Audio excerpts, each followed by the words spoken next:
ቤተሰቦቼ እንደናመደብኝ ዛሬ በአዲስ ቪዲዮ መጣሁኝ። ቪዲዮ ላይክ፣ ኮሜንት፣ ሼር እንዳትረሱ።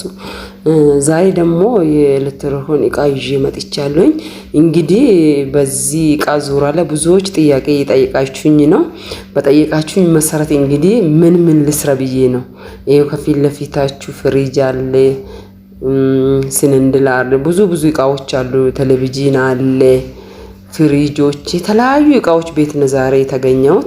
እስቲ እናንተ ምርጫ መጀመሪያ ልጠይቅ ብዬ ነው። የፈለጋችሁትን እስቲ ገሳላ አለ፣ የልብስ ማሽን ማለት ነው።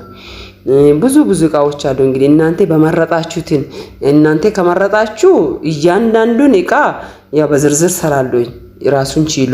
አሁን ለምሳሌ የልብስ ማጠቢያ ማሽን ስንት እንደሆነና ሂሳቡ ሰራላችኋለሁኝ።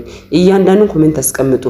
እዚህ ጋር ቴሌቪዥን አለ፣ የቴሌቪዥኑንም እንደዛ ሰራለሁኝ። ስንት ሂሳቡ ስንት እንደሆነ እያንዳንዱን ሰራለሁኝ። እስኪ እናንተ ብቻ ኮሜንት አስቀምጡኝ። እኔም ሳልደክም ሳልሰለች ለእናንተ መረጃዬን ሁሉ ጊዜ ይዤላችሁ ይቀርባለሁኝ።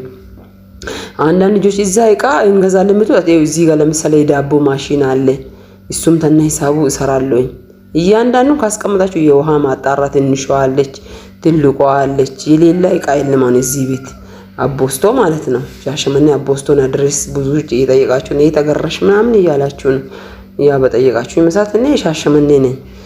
ከሻሸመኔ ወጣ ላላችሁትም ደሴ እንዴት ነው የምንገዛ፣ እንዴት ነው እስከ ቤታችን የሚሄደው ብላችሁ እንትን ካላችሁ እኔ እስካላችሁበት ድረስ ለማድረስ እችላለሁ፣ ኃላፊነቴን ወስጄ ማለት ነው። ስለዚህ እስቲ በኮሜንት አስቀምጡ፣ የምትፈልጉትን እቃ በኮሜንት አስቀምጡልኝ።